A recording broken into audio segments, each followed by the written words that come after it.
Order! Order! You are an incorrigible delinquent at times. Behave yourself, man! Theresa May is preparing to ask the EU to postpone Brexit, with cabinet sources suggesting she'll present two possibilities: a short delay to the end of June, with another option of a longer delay.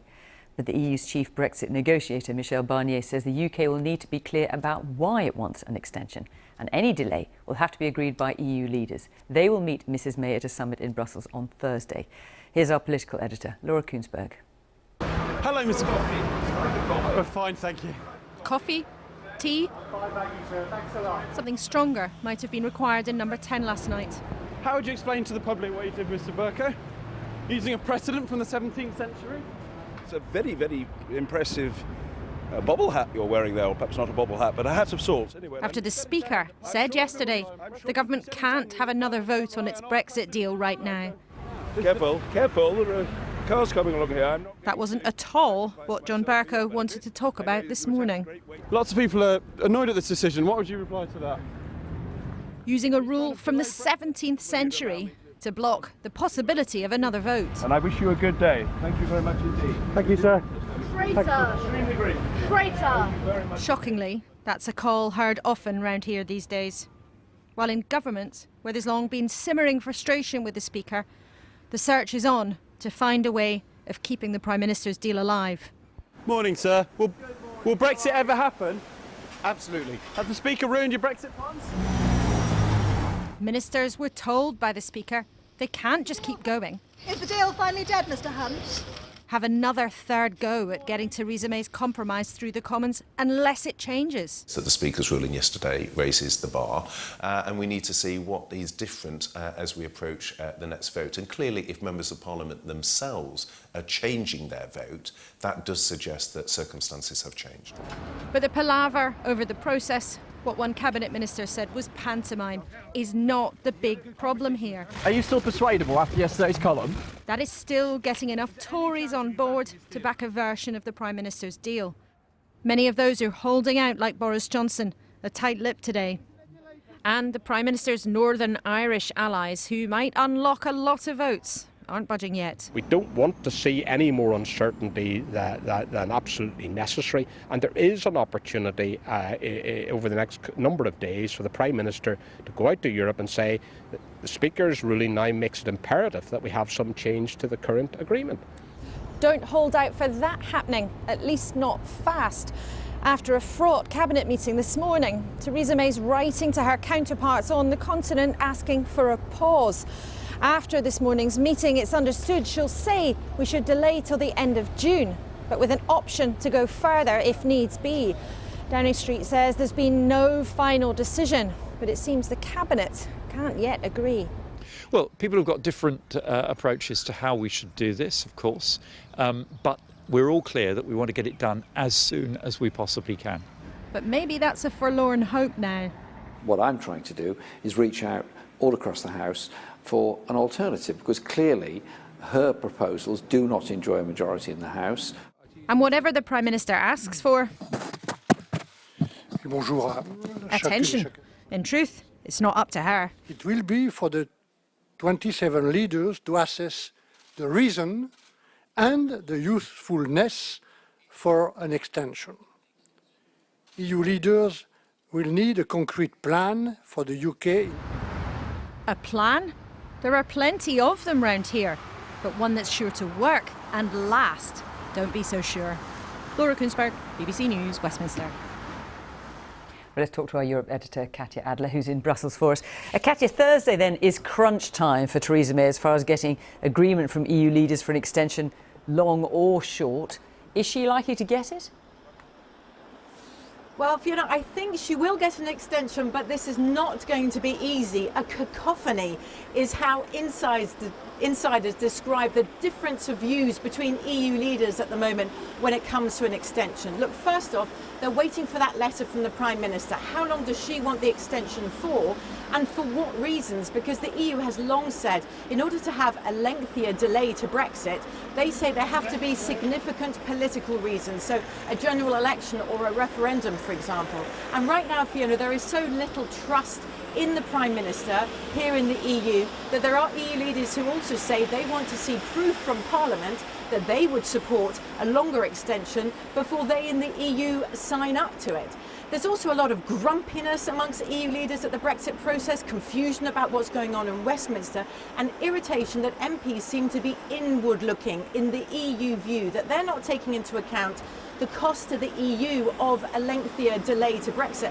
Michel Barnier, the EU's chief Brexit negotiator, said today, what about the cost for citizens' rights, security for our businesses? What does that mean for international investment as well? So the EU is worried about that, but at the end of the day, Fiona, EU leaders are going to want to avoid a no-deal Brexit and the inevitable blame game that follows. So I think they'll grant that extension, but they may not give their final word this week. The Prime Minister may have to wait till next week and whisper it quietly. There's even talk in EU circles tonight of a possible emergency EU leaders summit again next week on the 28th of March. Katya, thank you. The Prime Minister is writing to the EU to ask for Brexit to be postponed, but it's not clear tonight how much time she wants. Theresa May is asking for a short delay and a longer one. The EU's chief negotiator, Michel Barnier, responded saying delay brings uncertainty and uncertainty costs. Number 10 had already admitted today that the Brexit negotiations are in crisis. Our political correspondent, Carl Dinnan, has the details and today's developments. 2 years ago, the Prime Minister signed a letter telling the EU Britain was leaving. Tonight, her spokesman admitted there was a crisis as she wrote another letter asking if we could stay just a bit longer. But whether Brexit's delayed and for how long will be decided in Brussels, and they sound sceptical. What would be the purpose and the outcome of an extension? And how can we ensure that at the end of a possible extension, we are not back in the same situation as today? And he said there was still a very real danger of a no-deal Brexit. Everyone should now finalise all preparations for a no-deal scenario. To the dismay of Brexiters, there are two possible extensions in play, one short, one longer. Well, the objective of the Prime Minister is to secure the deal and to have a short technical extension to allow for the ratification of that deal, because that is now inevitable. In terms of any longer extension, well, clearly that's only if the deal is not passed. There are a lot of ifs, but here's what we know. By the end of tomorrow, the Prime Minister will have sent her letter to the EU. On Thursday and Friday, the Council meets to discuss what she has requested. On Monday, Parliament here will start voting to indicate what kind of Brexit has a majority, but that's just 5 days before March the 29th, which is still the current Brexit date. Getting a deal through by then has been made harder by the Speaker, John Bercow, saying Parliament shouldn't keep voting on exactly the same deal. Why did you choose to do that, Mr. Bercow? Although this morning he dodged questions on that by talking about, well, anything. But you've obviously already drunk lots of coffee or tea, and I wish you well. It's a very, very impressive bobble hat you're wearing there, or perhaps not a bobble hat, but a hat of sorts. He does have a way of annoying some people. Traitor! But a number of Brexiter MPs hate the deal more, so don't care if there's another vote. Am I disappointed that there's no meaningful vote? No, because for me, at the moment, the default position is we leave on the 29th on WTO terms. But the Prime Minister has still been talking to the MPs she must persuade if she is to win another vote. What did she have to say to you? Do you know what's in her letter? Even as she composes her letter to the EU, asking them to delay the whole thing. Carl Dinnan, ITV News, Westminster. Our political editor, Robert Peston, is in Parliament this evening. Robert, the government admits now it's in crisis. Is there any way out of it?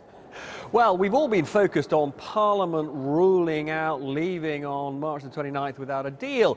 But what many people have forgotten is we don't have the unilateral ability as a nation to rule that out. It's the decision of the 27 EU leaders. Now, I reported this morning that EU leaders will only give the UK a delay to Brexit if the Prime Minister can tell them what the delay is for. And Michel Barnier, the EU's chief negotiator, confirmed that. this afternoon.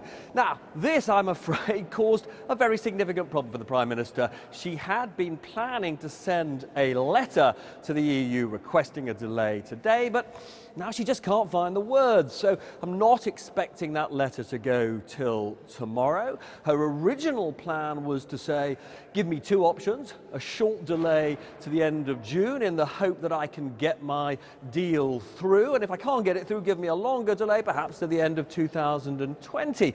But, you know, the EU will actually completely understandably say to her, there doesn't look to be any chance you can get your deal through, and if we give you a longer delay, what are you going to do with it? And she will say, I don't really know, because MPs haven't told me about the kind of Brexit or way forward they would support. So that word crisis might be an understatement. This is the greatest failure of our parliamentary and government system that any of us alive have witnessed. Robert Peston, thank you. The Prime Minister is writing to the EU to formally ask for Brexit to be postponed until June the 30th or longer. The chief Brexit negotiator, Michel Barnier, told Theresa May that when she comes to Brussels on Thursday, she must explain what sort of Brexit extension she really wants and why. But that's not going to be an easy task for Mrs May, with her cabinet divided over whether a long extension is acceptable and Parliament gridlocked after the Speaker warned that he might not allow a further vote on Brexit without substantial changes. Our political editor, Gary Gibbon, is with me now. It's a bit of a mess. Just a bit. The Prime Minister told Cabinet today that Parliament was a laughingstock in the nation. I'm not sure the Cabinet's in particularly great nick. What she did at the Cabinet today was go round, let everybody say their piece on what they thought about the idea of an extension to the Brexit deadline. And people spoke in a way that suggested that some of them would find it extremely difficult to tolerate staying inside the government if we were to move to a longer extension. Theresa May at the end didn't feel that she could draw it all together and say, right, this is what we're doing, but what we think she's doing with that letter she said she will write, doesn't look like it's going to be written today, looks like it's being put off till tomorrow, is ask the EU, can you give me a short extension so that I've got it there in case my deal passes next week and we can tidy it all up with a bit of law, but maybe for my back pocket can I have a long extension? But the EU are absolutely stipulating, playing quite hardball today with their statements, saying if you have a long extension, you need to be promising us that you're going to be doing something spectacular with that extension. You're going to be having a general election, you're going to be having a second referendum, you're going to be committing absolutely to parliamentary votes maybe that could only come up with a softer form of Brexit than the one that an awful lot of people in that cabinet and the Conservative Party want. So all of that is happening there, and it looks as though the deadline is taking shape, the schedule, the timetable for next week, and this is pretty extraordinary. The vote, the meaningful vote, could be preceded by a test of strength in the House of Commons to make sure that the Speaker is moved out of the way in his objections, with the vote itself, the meaningful vote, on Thursday, the day before we are meant to leave. If Theresa May lost on Thursday, could she reach across the table and pick up that document that takes you to a long extension, or would it be dashed from her hands by cabinet ministers who say this is all over? Would we be members of Europe on the Friday? Would we be dropping out without a deal? Would the Speaker stand up and say you're in contempt if we don't move to something else? We are in an extraordinary situation, which I think right now makes next week look as though it's going to make this week's constitutional crisis of the last 24 hours look a bit like a tea party. Good afternoon, Chief The Chief Whip looked a tortured soul. He hasn't got the votes for the deal. Are you trying to delay Brexit? And the Speaker has put a question mark next to the vote itself. The ministers said that problem will be overcome. I generally don't think the Speaker's intervention has changed much. It might change how he's viewed in the eyes of the public, but I don't think it's changed much how he's viewed in the eyes of parliamentarians. Why did the Prime Minister want to talk to you, Mr Johnson? MPs like Boris Johnson were called in and asked what changes could lure them over to the Prime Minister's side. The cabinet he walked out of last summer argued for 90 minutes over the letter Theresa May is sending to the EU, asking for an extension to the Brexit date. Andrew Leadsom said he wasn't sure it looked like the cabinet that would implement Brexit anymore. The EU's chief Brexit negotiator, Michel Barnier, insisted Theresa May must spell out what kind of delay she wants to the Brexit date and exactly why she wants it. All I would say is it is our duty to ask whether this extension would be useful, because an extension will be something which will extend uncertainty, and that uncertainty costs. It has a cost for everybody, and we can't prolong uncertainty without having a good reason for it. Michel Barnier said any long extension, which Theresa May could end up needing if her deal fails to pass next week, should be tied to a general election, a second referendum, or a commitment to seeking a new, softer approach to Brexit in Parliament. The Speaker's intervention yesterday was thought to have raised the odds of a longer extension. And I wish you a good day. Thank you very much indeed. Thank you, sir. Traitor! Traitor! Very much indeed. That could frighten some Brexiteers into folding their resistance to Theresa May's deal, but not all of them. For me, in my constituency, most definitely not. You couldn't support a long extension? We've been telling people for so long and so many times that the 29th of March was the exit date, and I think if we were to go much past that, then there'll be real disappointment, and who knows what that would do. If they're going to be holding a long extension over us as some kind of threat, it's actually better than being in the withdrawal agreement. But not all your fellow Brexiteers agree with that at all, do Well, they? maybe if they gave it some thought, they would come to that conclusion. The focus is still on winning over the DUP, in the hope they bring Tory rebels with them. But the Chief Whip told the Prime Minister yesterday there weren't enough who'd follow the DUP lead, even if it happened. No DUP, no Eddie Hughes. Definitely the case, because I wouldn't be convinced without them, certainly. And there may be still an element of convincing required once they are on board, but I'd certainly be feeling much more optimistic about it. I think that the DUP are unlikely to be persuaded, but if they were, I would personally still not regard the deal as one that is worth supporting. Mr Tusk, is yesterday's news a problem? A slight grimace from European Council President Donald Tusk, hosted for talks in Dublin today by the Taoiseach Leo Varadkar.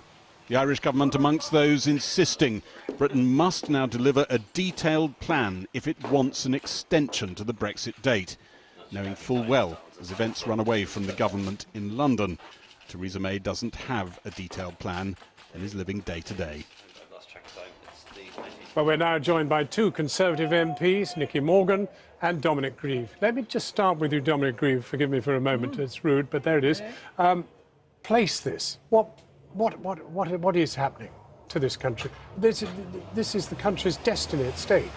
It is, and it's a serious situation, but it's happened because the Prime Minister has been unable to get the support of the House of Commons for her deal. That's the basic source of the difficulty, and she hasn't really shown up to now any sign of trying to change her policy, to reorientate it to achieve that support. We are now running out of time. There is clearly an opportunity to extend Article 50. I would be very surprised if our EU partners were to deny that to us. But we are going to have to extend Article 50, and then we are going to have to How long? work. Well, I suspect the EU will insist on it being quite a long extension, because A couple of years? Not sure it'd be as long as that, but I certainly don't think it's a few months, because from their point of view, the last thing they want is for us to hit another brick wall and be in danger of falling off a cliff edge in the middle of the EU parliamentary elections. So I think they will insist that it's 9 or 12 months, and that does give us an opportunity to reset. But will we take it? We will only take it if there is a willingness to start having a proper debate in Parliament and the House of Commons about alternatives, because I don't think the Prime Minister's deal is going to get the majority support in the House of Commons. Nicky Morgan, this does put the Prime Minister herself in the crosshairs. Yeah. And the question is, should she really go on? Isn't it time now for somebody else to take this on? Well, I'm not sure that time is now, given the critical stage that we are at. I think it is very clear that the Prime Minister is not the person to lead us should we get to phase 2 of this. I mean, this is only the withdrawal phase. We've got a whole future relationship to negotiate, and I don't think the Prime Minister is the person to do that because of everything that's happened now. I mean, I was horrified just listening to what Gary Gibbon was saying about the Prime Minister apparently describing Parliament as a laughingstock. There's no doubt about it. We haven't reached an agreement to support or approval for her agreement. But Parliament was denied a vote on that agreement back in December. It was then put to us in January, where I was happy to vote for it, but people did not. Then we've waited and waited and waited for a new strategy. We're asked again, no approval. We're waiting now. It's over 24 hours since the Speaker's ruling yesterday. We are still waiting to know what the government's next steps are. And if they are going to ask for an extension of Article 50, what is the purpose of that extension? Why should people have any confidence that somebody who has presided over 2.5 years of no progress can in some way suddenly make progress given a few months by the EU? Well, she's not a magician, the Prime Minister, and there is a fundamental problem, which is that when confronted with the realities of Brexit, as opposed to its theoretical possibilities, parliamentarians are not happy with what they see for a variety of reasons. That's why my view is you have to have a reset of this debate, which is of a fundamental character. Now, my views have been pretty consistent. I always thought this was going to happen, or there was a risk of it happening. It may be Parliament can come to an agreement on some other form of Brexit, but otherwise the only solution is to take this back to the public, which is why I've always supported a further referendum, because I see it as a way of breaking that logjam. Right. Obviously, I'm a Remainer, but I do accept that if the public want to leave, say, on the Prime Minister's terms, then leave on those terms we must, and very quickly. Well, now, the idea of the meaningful vote on the very eve of the day that we're supposed to leave, that's surely nonsense, isn't it? Well, I'm afraid this whole situation is so unprecedented that I think anything could happen, but it is absolutely jaw-dropping. And I do think that the country is watching horror-struck at the lack of decision from Westminster. I think it's not just Parliament, it is also from ministers and from the government in terms of the terms of our withdrawal. There is an agreement on the table, it is not perfect, and one of the concerns has been that MPs are, each time we're voting, trying to sort of second guess where we get to, rather than voting on the agreement and the wider issue of this country needing a stable government. People are still indulging in what they would like in terms of their perfect Brexit or no Brexit, rather than what the country needs. It needs certainty. Can you have a stable government with a party that is in such shambles? I mean, I know both parties are in a bit of a shambles, but yours in a particular shambles. Well, ours is certainly in a bad way. Labour are also in a very bad way. I think I wouldn't. I said that. I wouldn't underestimate that. No. But I agree with you. There is a fundamental problem. We have a parliamentary system, and that parliamentary system at the moment is not delivering clear majorities on the single major plank of the government's policy. But before one starts to criticise MPs, and I say this even of my colleagues in the ERG, it is a very difficult decision. This decision is going to be for a very long time. And the deal has many flaws. Now, that may be an argument we should still sign up to this deal, but I have to say I don't criticise colleagues for pointing out that it doesn't in any way match the fantasies that were being peddled in the 2016 referendum. Dominic Reeve, Nicky Morgan, thank you very much indeed. The divisions over Brexit, which have today plunged the cabinet into chaos, are being replicated right across the country. At the weekend, we reported as the March to Leave set off from Sunderland on their long walk to London. Today, we went back to catch up with them again to see how they feel about developments here in Westminster. Jane Dodge reports now from Wetherby in Yorkshire.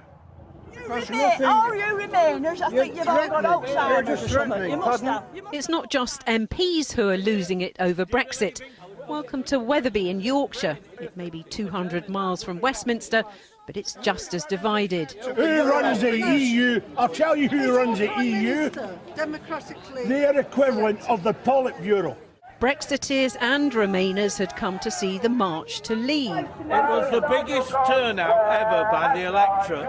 Where's Nigel? Nigel Farage wasn't here in the end, nor was the March to Leave. It stayed away from the argy-bargy, choosing instead to stay off the beaten track. Diminished in number over the last few days, but not in spirit. What do we want? Brexit! Marion Woodward, a Labour Party member from London, is planning to walk all the way.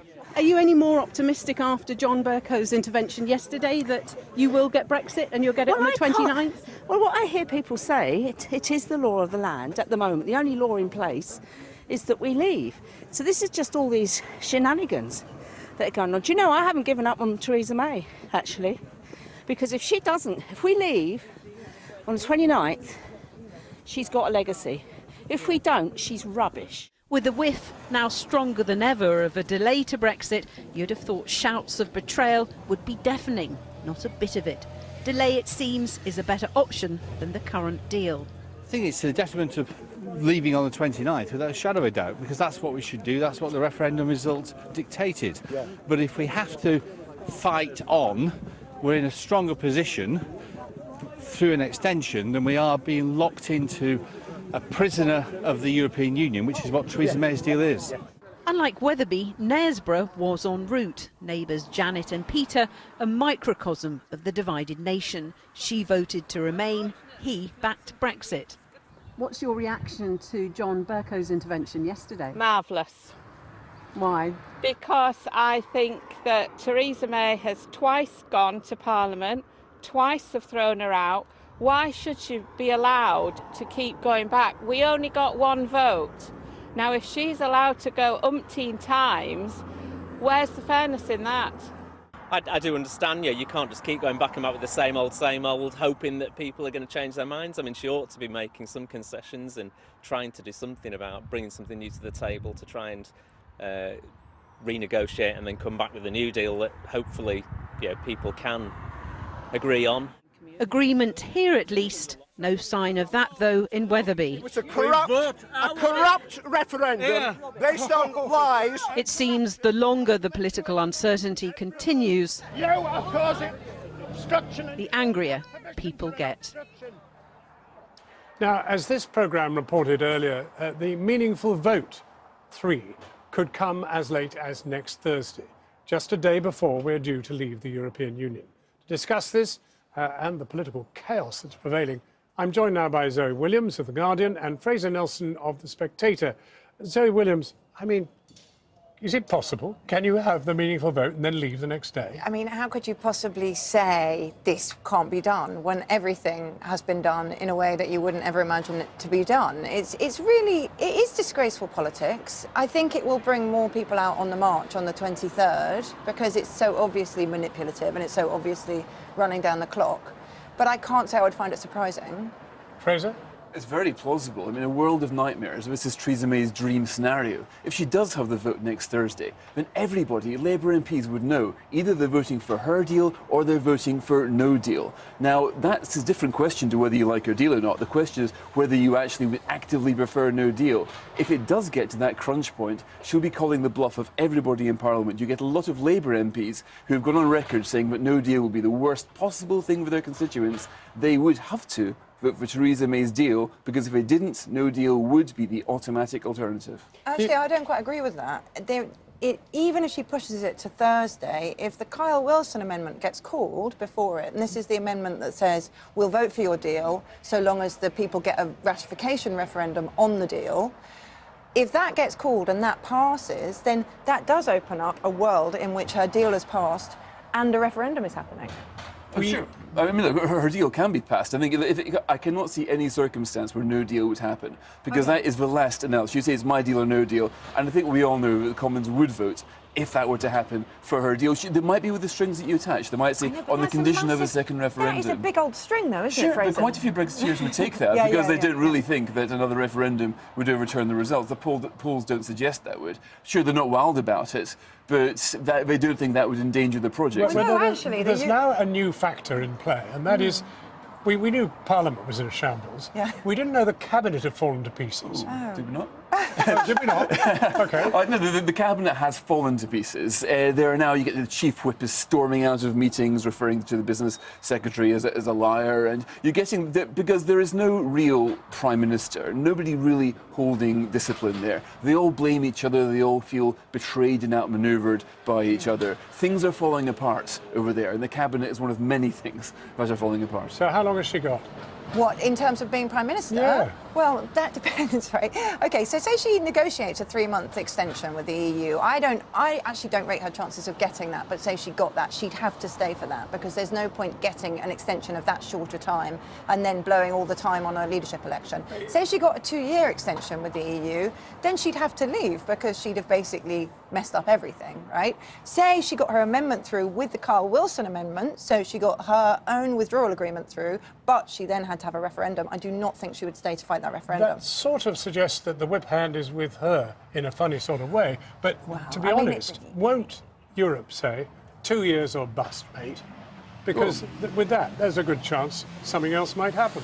Well, the expectation in government now is that they will say, look, you can have up to 2 years, but leave at any time where you might agree your deal. In other words, it would be a flexible departure date. Oh, no way, Fraser. I mean, honestly, the word in Europe is A, Italy, Poland and Hungary are talking about vetoing any extension at all. B, they do not want to give us a short extension, let alone a flexible extension, because they've spent long enough watching us do our nonsense. And they would only take a long extension or nothing. Now, the interesting thing is, if they did say, if they did veto any extension, revoke Article 50, which is currently a very niche position held basically only by people like me, would become a mainstream position, because there would be no point committing, you know, this terrible atrocity upon your economy just because you didn't want to do the symbolic Which is, in a funny sort of way, domestically, you're kind of talking about a complete disintegration of the political system here. Parliament's failed, the cabinet's failed, the whole idea of relating with Europe has failed. I mean, at what point does somebody blow a whistle and say, all change, time to do something, government, national unity, election?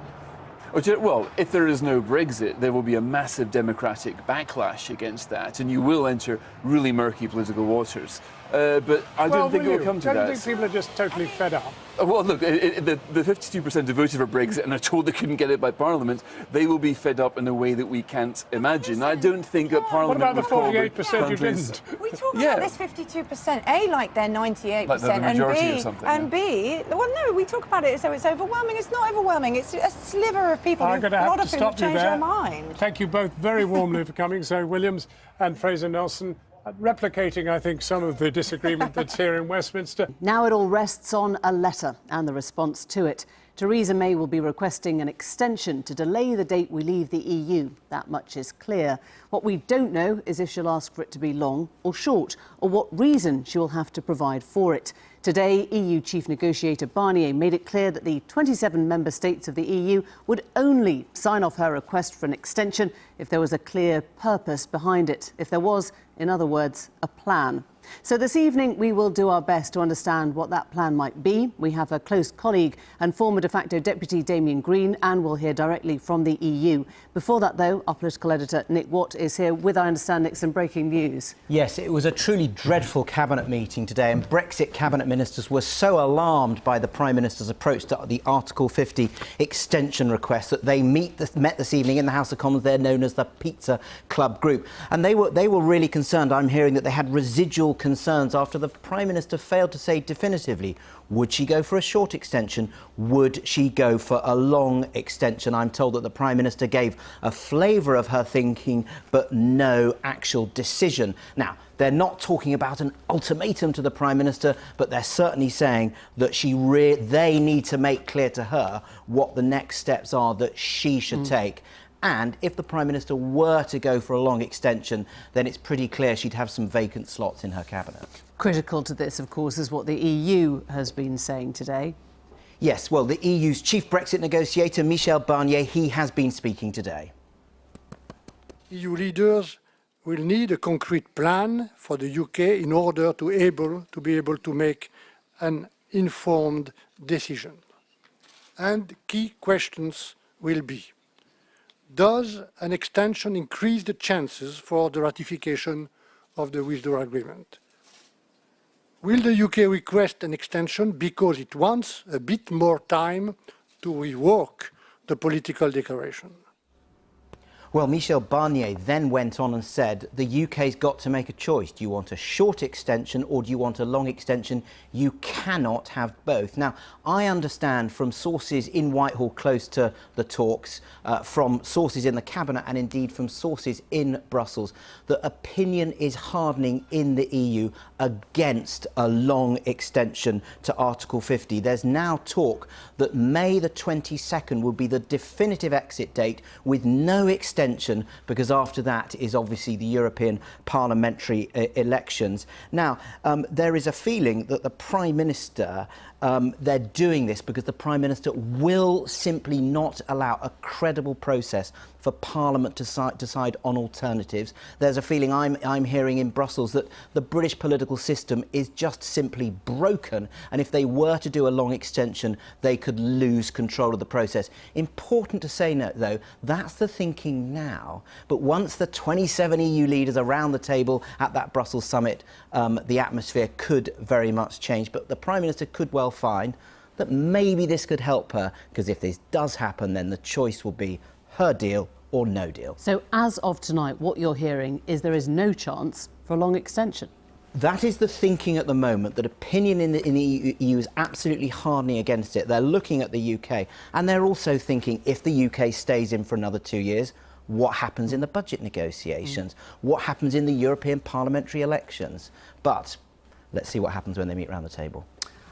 Nick, thanks very much indeed. So how much is Europe enjoying this spectacle right now? Well, before we heard that, before we came on air, I spoke to the Brexit negotiator Guy Verhofstadt's deputy, Sophie in 't Veld, and asked her if she understood the position that Britain was facing right now. I'm not sure that anybody has a clear understanding. It seems that the situation is increasingly unclear, or rather, it's unclear which options are still on the table. Does the PM's request for an extension, though, look likely to succeed with Europe? Look, that's very difficult to predict because it all depends on exactly what you will be asking for. I sense that there is a great willingness on the side of the 27 governments to accommodate the wishes of the UK, to give it more time, because I think it's in everybody's interest that we find a solution that will lead to an orderly withdrawal. At the same time, there will be conditions attached, and it all depends on what she's asking for. And there are considerable consequences. If the extension were to go beyond the 1st of July, that would mean that the UK would then have to participate in the European elections, and that would be a rather strange situation. So I suppose there would at least be a willingness to grant a short extension, but then the question is, what will that bring? I mean, what's the point in having a short extension if the solution is nowhere near? It would be absurd, wouldn't it, for the EU to say no at this point? Absurd? Well, I'm not really sure that that's the right term. If I look at the political chaos in Westminster, to then say that it would be absurd for the EU leaders to refuse an extension, I don't think that is accurate. Do you think now the EU can stop a no deal happening next Friday? I've done lots of interviews lately on the Brexit issue, and I find it remarkable that the UK to date has been unable to agree on anything. The only thing that they have agreed on is that they don't want to leave the EU without a deal. And now increasingly people are asking us, the EU, to make sure that that the no deal scenario is avoided. That's kind of strange. And of course, a no-deal scenario is in nobody's interest. So, of course, the government leaders who will have to decide on the extension are going to feel that responsibility, and they're not going to be playing political games. But you have to admit that the situation has become incredibly complicated.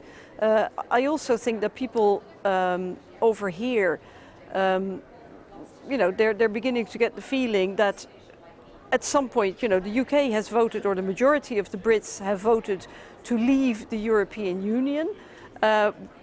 There's been 2 years of arguments. We are now 10 days away from the Brexit date. And now to look at the European Union and say, you have to come and save the Brexit, is a bit strange. Are there some in the EU Parliament and the EU member states who believe that the UK will never Brexit? I mean, that is, you need a crystal ball.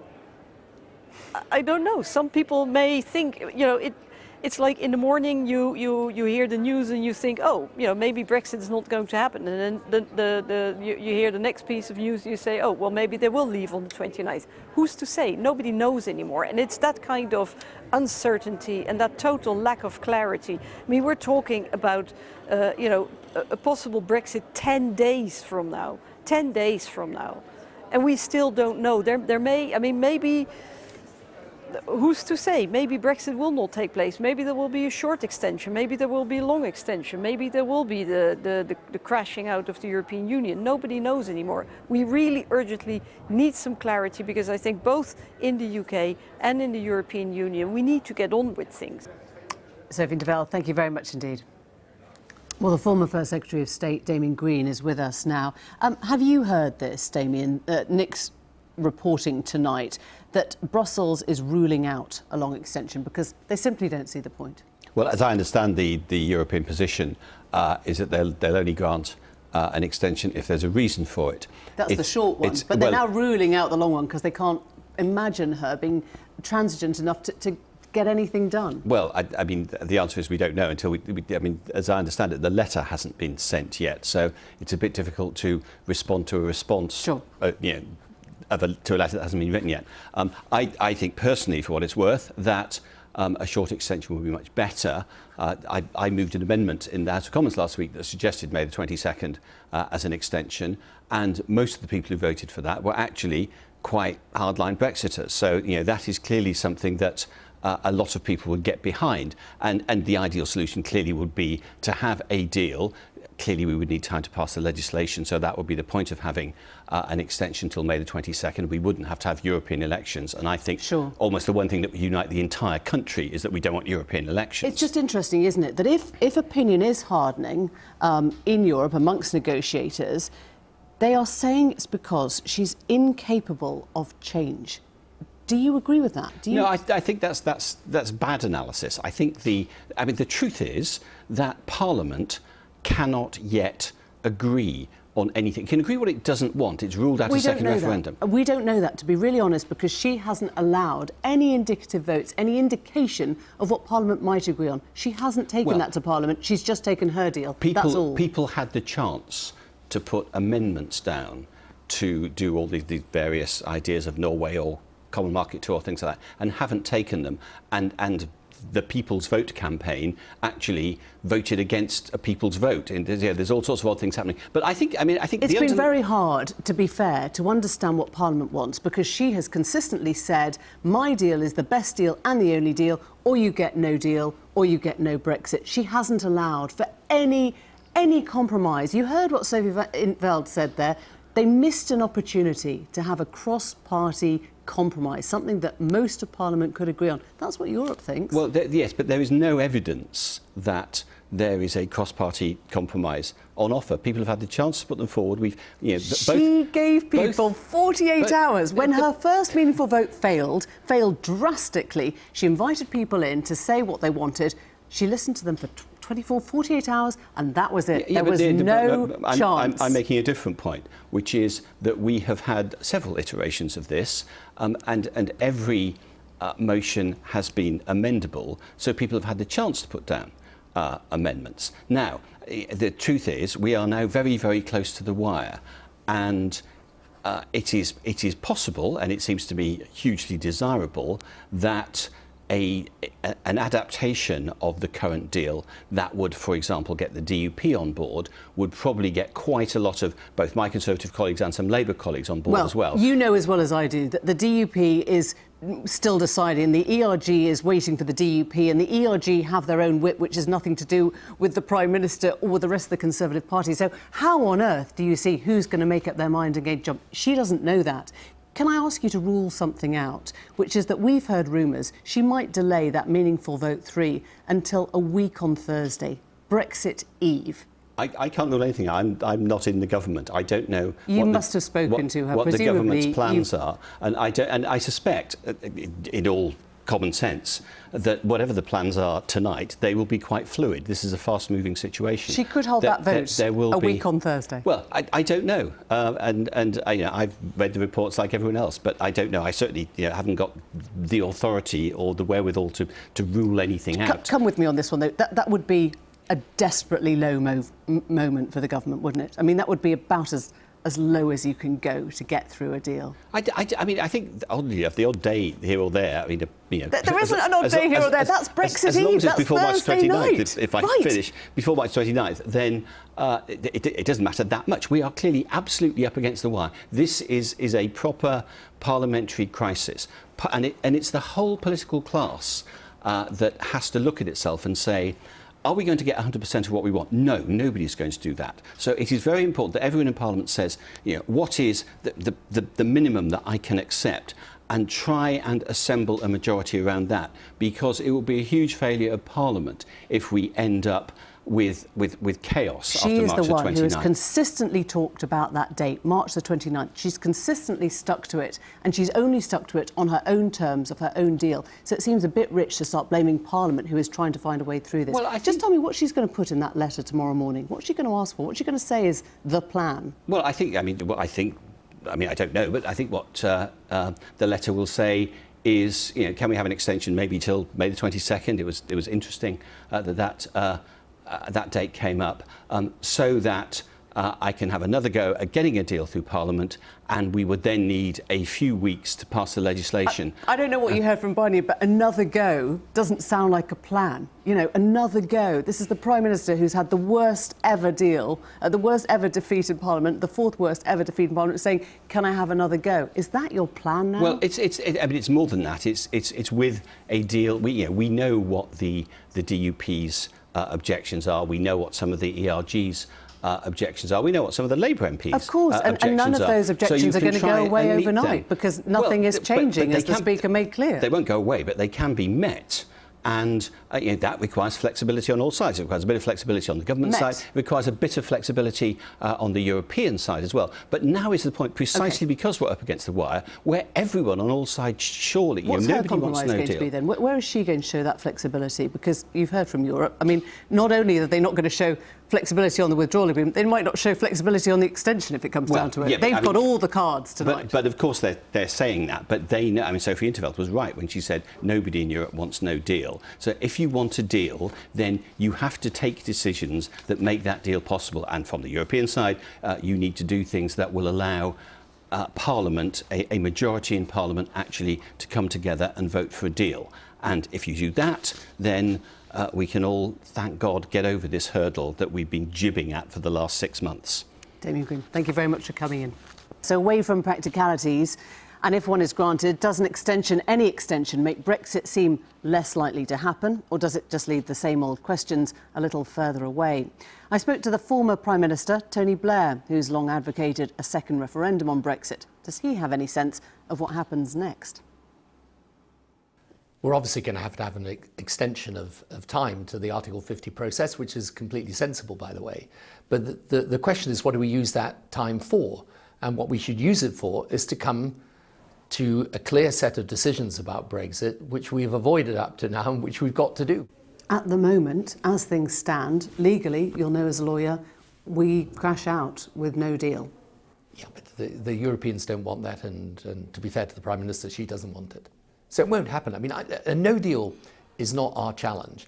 Our challenge is, how do we make sure whatever we have by way of an extension, and I think it's probably best to have 9 months or a year extension, whatever you have by way of extension, make it count, and make it count by having a plan for it that allows Parliament to reach a conclusive opinion on the central Brexit question, soft or hard. Let's deal with the allegations that you've been talking to Europeans, President Macron, telling them to stand firm. Is that true? It isn't true. It comes from the sort of Tory source. So now they want to say, no, these Europeans would have given us what we wanted, but unfortunately Tony Blair came along and ruined it all. Help me out here, though. What conversations have you been having? So I've been saying is something completely different to President Macron, to other European leaders. What I've said to them is, if we get to the point where Britain thinks again, because I believe there will come a point where the country seriously wonders whether this is a wise course to rip ourselves out. Britain thinks again means you go back and ask for people to vote on the Exactly. same thing. So we end up thinking, you know, let's consider this again before we take this huge, irrevocable step with our future and our destiny. If Britain thinks again, Europe should think again.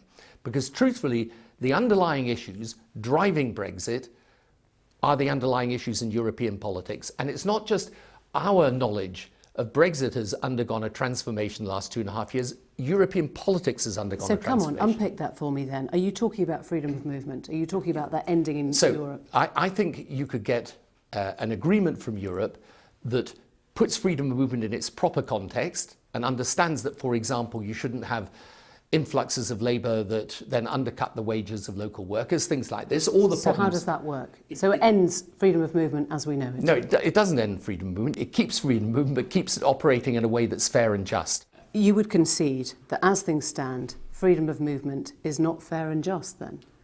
I think, look, I personally have less problem with freedom of movement than many people have, but I think you've got to answer the concerns of people. I think freedom of movement on the whole is a good thing, but I think you can deal with the specific anxieties people have. And you know, one of the things that's changed about Britain these last 2.5 years, we finally know what these European migrants do. You're batting both ways. I don't understand this message to the EU then. If people were to vote again, would you be saying, in this new reformed Europe, freedom of movement, as we see it today, does not exist? Well, you wouldn't say that does not exist, is putting it too starkly, should be reformed and qualified to meet the concerns that aren't just British concerns, but are concerns right across Europe. And that would mean, what, only people with work or only people with visas, or what does that mean? It would mean, for example, other countries already do this, by the way. So if you go to Belgium and you come as freedom of movement, and after a couple of 2 or 3 months you can't support yourself, they put you back out again. So why didn't we? Well, we could have done this, but we chose over a long period of time, frankly, to prioritise the needs of our economy. Because, by the way, most of these people come and do jobs that aren't taking the jobs of British people. However, the point that I'm making, you started by asking me what I said to the Europeans. My statements to them have all been around, if we think again, you should also think again. And I found a pretty good reception for that message, actually. Now, at this moment in time, we're not in that stage. The key question today is not whether you have another referendum or you don't have another referendum. That is for a later time now. The key question today is, can you finally get this government to understand that the only way you're going to bring resolution of Brexit is to put before Parliament the actual options? Soft Brexit, hard Brexit, no Brexit, or soft or hard with a confirmatory referendum. You know, the image of Britain for outsiders is a country that is utterly confused. We've got a German minister calling her cat Brexit because it doesn't know whether it's going in or out. You see that image? Yeah. I mean, I'm afraid this is what we've done to ourselves with this process. But the only way of curing that idea of the country is to have a clear strategy for getting out of it. But you're contributing to this. I mean, you do not have a mandate. You're not an MP. You're not in the Lords. You're not an appointed negotiator. And yet you are perceived as being the person that is undermining the democracy of this country. How am I undermining it? Emily, the fact that this government is in this state of dysfunction, I mean, disarray is too small a word for it, and then they turn around and they start blaming me for their negotiating problems. I mean, they're the government. I've not even been in power for 11 years.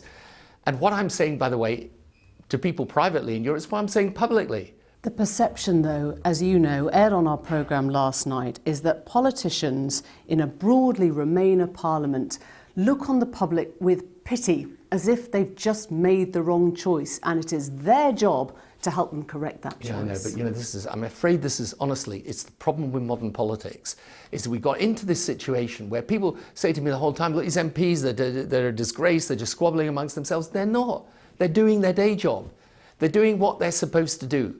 I mean, Theresa May is saying to the British people, if you back my deal, if only Parliament put aside its petty squabbles and back my deal, all this Brexit thing would go away, we'd have closure of the argument, and we'd all sail through to a nice future. It isn't right. It's not what would happen.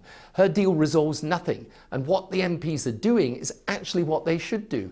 They're looking at the detail, and they're saying, Northern Ireland's a mess, and the future relationship's a mystery, and why on earth are we going to push the country down this path? It's not in the country's interests. Alan Johnson told me that when he worked in a supermarket, the motto was, the customer's always right.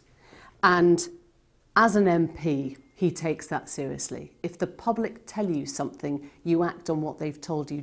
Do you go with that? Is the customer always right?